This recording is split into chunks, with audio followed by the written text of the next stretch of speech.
Hi, Davi here, and today we have a new episode in the art session series, and today we're going to be doing an overview of this sketch I did, painting of Makima. She's a character from the Chainsaw Man anime or manga. Now, this actually took way longer than I think about a solid hour, so way longer than the past, say, 2 episodes, where one was like 40 minutes, the other was like 35, 33 minutes, something like that, real time. So actually, the bulk of this, and the reason why this took so long was because I had so much trouble doing the face, and that's kind of why I kind of want to avoid faces for a while, and in terms of like doing these sessions, just because of how long it takes to sort of get them right. Like, I still want to learn how to draw faces quickly, naturally in my own style, but I think I want to have a different session for that, where it's just me drawing, practicing, and not trying to make some kind of finished looking thing.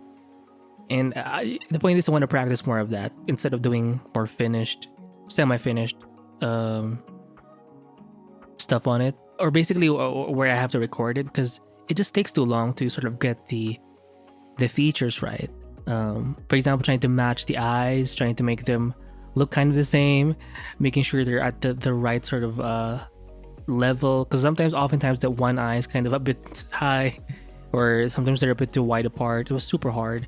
Like, the easiest thing to draw here was actually like the hair and even the suit, because they're just basic shapes.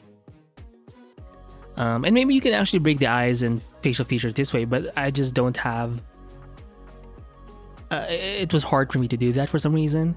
And I think it's expected, because human faces are something that we're a little more sensitive towards too, because we're human beings. That's kind of what we see, and it matters that we are sensitive to how the face look, or how faces look, because you see a lot of like facial expressions, so you need to learn how to sort of break that down. So we have a level of understanding of the face, and like we pay more attention to it. So the moment we deviate from the face, we're way more slack with it, or we're just not as attentive. For example, when you make or draw an elephant or some kind of animal, you're not going to be as critical of how the face looks, because we're not that sensitive to how elephant faces look, because we don't see them every day. It doesn't really matter to us as much. I think I would recommend one of the a lesson by, because I remember hearing this from Feng Zhu. He recommends, when you're trying to practice, to practice non-humans first, just because we're too smart when it comes to people. Like, we know when something's a bit off. So if you want to give yourself some grace, go for like animals, rocks, plants, and stuff like that, because it's just easier to forgive details or certain accuracies there. But anyway, I actually kind of like the way I did the face in the beginning, and then it just I just kept working on it, adjusting it, and it kind of, to be honest, I'm not really that satisfied with this sketch, but it's not too bad.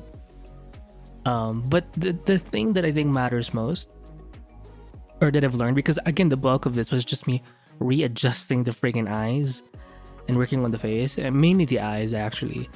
My takeaway here was you can save a painting by using adjustment layers. And for me, I actually used something that I don't ever use, and that's the curves adjustment sort of tool or layer, because I felt like it was so complicated when I would use it on Photoshop. But I don't know, when I used the curves here, I just felt, sorry, Jesus Christ, excuse me, pardon me. Let me just drink some coffee. Anyway, I'm not gonna cut that out, because I've had a comment like saying that, oh, like, why don't you cut out your burps or something like that. Like, I used to edit my audio and videos, but it just takes too long, and I won't be able to produce the amount of videos I do produce if I have to like edit them. So the bulk of my work is just raw content. Some editing, just sort of just fix the audio, but I don't do any like cuts or something like that. It's just more about like the quality of the audio and stuff like that, or adding like an intro, outro for some videos, but that's it. Anyway, yeah, so for this session, when I used the curves thing, it felt kind of easy. It felt very intuitive for some reason. Maybe I just needed the time to move into Clip Studio Paint. I'm not sure, but I was able to save the painting in a way. And I think if your painting is not looking too good, or if you're just not feeling it, I think you can get some very interesting effects that you probably would not be able to do on your own, like naturally, like think of it. But by playing around with this, with some adjustment layers, especially the curves adjustment layer, I think you can generate some very interesting looking sort of things, and you can bring out certain values, certain like hues. You can change like the saturation of something or the intensity of something. And I believe even before I did the curves thing, I went for some color balance. I was trying that out, but it just didn't feel. I felt kind of. It was unsatisfactory. So I decided to go for the curves tool. I'm not sure why, but just by instinct maybe it just kind of happened, and I was happy with the results. I think I was able to save this sort of thing and make it a little more cohesive using that adjustment layer. But also, aside from the curves tool, I do recommend adding it depends on your project obviously, but if it's like a random sketch, just use some kind of lighting effect. And for me, I decided to add like a shadow across the image. So it's kind of, it runs diagonal across the page. You can see it definitely in the wall and across her face, and it kind of showed a little bit of her eye there. And even after those two major changes, the curves tool or the curves effects, plus the lighting with the shadow thing running across the whole composition, I also went back and added the white, well, not white, but the yellow sort of glowing effects over eyes. In the initial sort of sketch or painting phase, you can see that I did paint her eyes yellow, but it wasn't too prominent, so I decided to go a bit further and make it a bit more glowy, right? Well, not glowy, but just, yeah, I wanted to make it stand out from the shadows, so I went for a very sort of not saturated, but maybe a light, well, somewhat saturated yellow, white color to her eyes, because her eyes has like a ring effect to it. I don't think Makim is a human. I haven't read the manga, so don't spoil, but she's kind of a different, she's like a devil or something, who knows, non-human entity. And she has like very cold, almost like dead eyes in a way, like emotionless. And sometimes you can see her smile in the anime, but it's like super soft, and like you don't see a lot of exaggerated expressions from her face. She's very like demure, but in a dark way. Anyway, but I did like the way I painted her hair. Super simple. It's like a one big silhouette and then some strands. I think I learned something about painting the hair a bit, where I start with a silhouette and then I just add the strands after. I think that could work. And I also found a way to like use my brush with pentil to add like the hair bits in her forehead, because it's hard to like draw that part of the hair, because obviously some skin has to show through, right? So how do you draw the individual strands? Now obviously for me, I did not start with like drawing, or I don't have like a drawing underneath. I started with some shapes or paint strokes, so I think I found a bit of a way to suggest that kind of hairstyle by sort of just using pentil and changing the direction of my pen or stylus. So that's also another something that I learned doing this thing.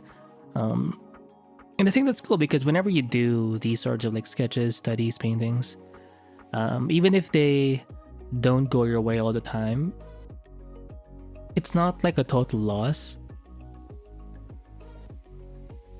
Excuse me, it's not like a total loss, because you can always learn something along the way, and you can bring that to your next painting. And for me, the curves tool, adding that shadow, I think is pretty cool. Something about the hair I think helped. Curves adjustment layers are not curves tool, but yeah. yeah, one day I want to be able to draw more like people, characters, human beings with faces. But I think for me, it's just hard to do it because I don't have that skill or foundational knowledge in like drawing faces. So you may not see me do as much in the art sessions for now, for the following videos. Maybe once in a while I'll do it, but it just takes, sorry, again, I burped, sorry. It just takes too long to like do the adjustments and yeah. Or maybe I just have to change my mindset because I feel like I was painting like the shapes for the hair and the body, but I was drawing the eyes. Do you see the difference? Like I was focusing on lines for the face, especially the eyes, but for everything else I was focused on the shape. So why is it that when I focus on the eyes, I immediately go for line work instead of just seeing it in shapes? So that's something I need to kind of work on. But the point is, I still have to practice drawing faces. So and yeah, I think right now I'm seeing the curves still being used. I'm not sure if you're seeing it right now, but I just felt so surprised how it looked. It kind of darkened the whole thing, but in a good kind of way. Oh, another artist I would recommend who does have this look sometimes is John CapCut, John space KF, oh KAFKA. They're very experimental with their style when it comes to these types of things. Recently, they have been going for more like a lot of their designs have like super like ornamental types of stuff. But if you go back to their previous paintings or illustrations, they have this kind of style as well, where they're very the point is they have a very playful approach when it comes to their colors, and I do think they use a lot of like curves or adjustment layers and stuff like that to really play and bring out some very interesting colors or hues and values in their work. So hopefully you enjoyed this episode, and yeah, I'll see you in the next one. Bye.